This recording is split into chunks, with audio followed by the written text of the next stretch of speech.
Hello, my name is Marlene Jackson and I'm in SLP 212. The assignment is Receptive Language Therapy lesson. Today's lesson is rhyme recognition. My client is Pumbaa and he is 5.5 years old. He has a receptive language delay and an expressive language impairment, maybe because he's got bugs in his mouth. Anyway, the lesson is geared for ages 5 through 7, early elementary school. I would use a low table and chairs since the kids are small. Maybe even sit on the floor with pillows, informally, comfortably. The objective is for Pumbaa to recognize words that rhyme with the numbers 1 through 10. In order to introduce the concept of rhyme, I would ask Pumbaa, does he like rhymes? Have you ever heard poems that rhyme, or stories that rhyme, or songs that rhyme? Do you know what rhymes are? And I think I would spend quite a bit of time having some fun with some rhyming books or some rhyming songs. Dr. Seuss would be great for that. Shel Silverstein's got some rhyming books. Well, all of his books rhyme, I think.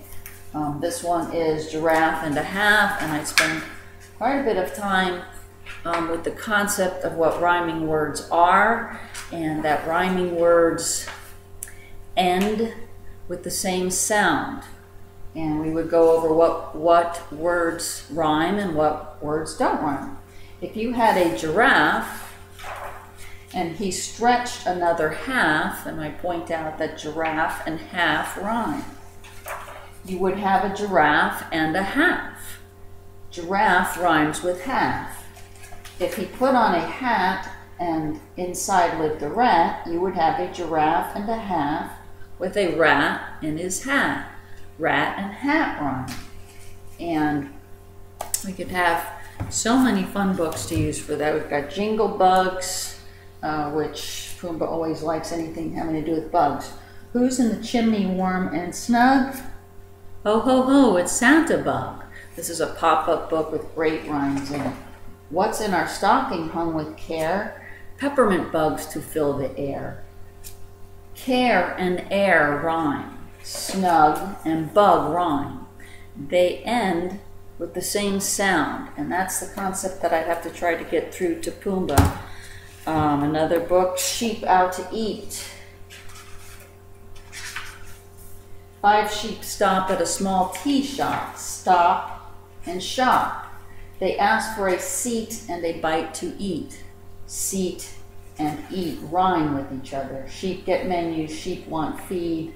They point to words that they can't read. Feed and read. Sheep get soup, sheep scoop. Soup and scoop rhyme, but if it was sheep get soup, sheep eat corn, that doesn't rhyme. And so we'd spend some time on that. Sheep slurp, sheep burp. Slurp and burp. If it was sheep slurp and sheep fart, Pumbaa would laugh at that because he's a gassy critter, but slurp and fart don't rhyme. And so we could spend some time on that to make sure he understands what that sound is.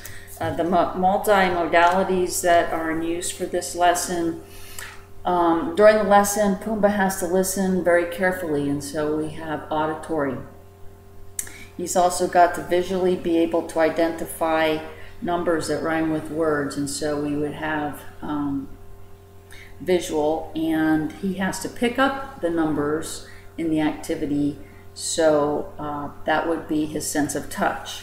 And so after we spend some time introducing the concept of rhymes, then I would tell him that we have an activity or a little game to play to help him learn more about rhyming words. And so I would have the numbers 1 through 10 laid out on the table before him. I have index cards here with numbers on them, but I would prefer to use maybe 3-dimensional numbers like magnets or something colorful or something that a child would actually want to pick up. and be interested in picking them up. But for now, we just have index cards with numbers on them.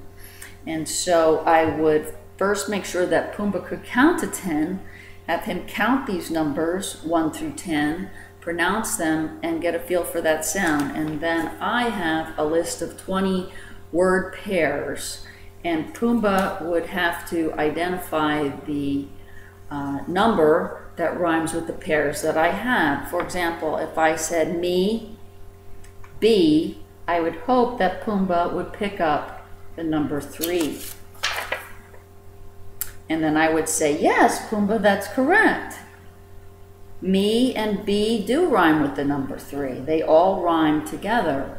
And I would ask Pumbaa to repeat that verbal sequence, me, be, and 3.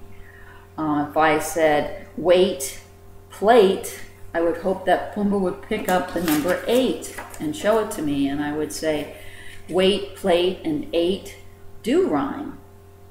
And I would ask him to repeat that verbal sequence. I would not be showing him these words and with this and the different spellings of them, because I think at this age that would confuse him.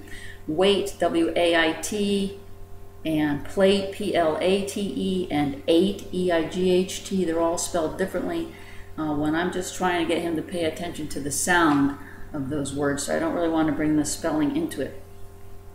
I can make this activity a little harder by doing colors instead. I could read the words brown and clown, and I'm sorry, I read the words town and clown, and he'd have to pick out the color brown. But first I'd have to make sure that his color vocabulary was reliable for that. Also, we could do the activity in reverse, in that I could hold a number, like I hold up 6, just to check for his understanding. I hold up 6, and then he has to come up with the words that match 6, and maybe he would come up with sticks and fix or whatever, but he's got to come up with it.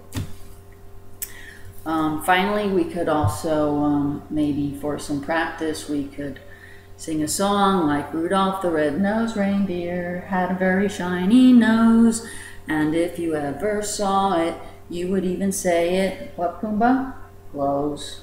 We could go through a song, and I could see if he could find the correct rhyming words for the song. I think that about covers it, and that's it. Stop.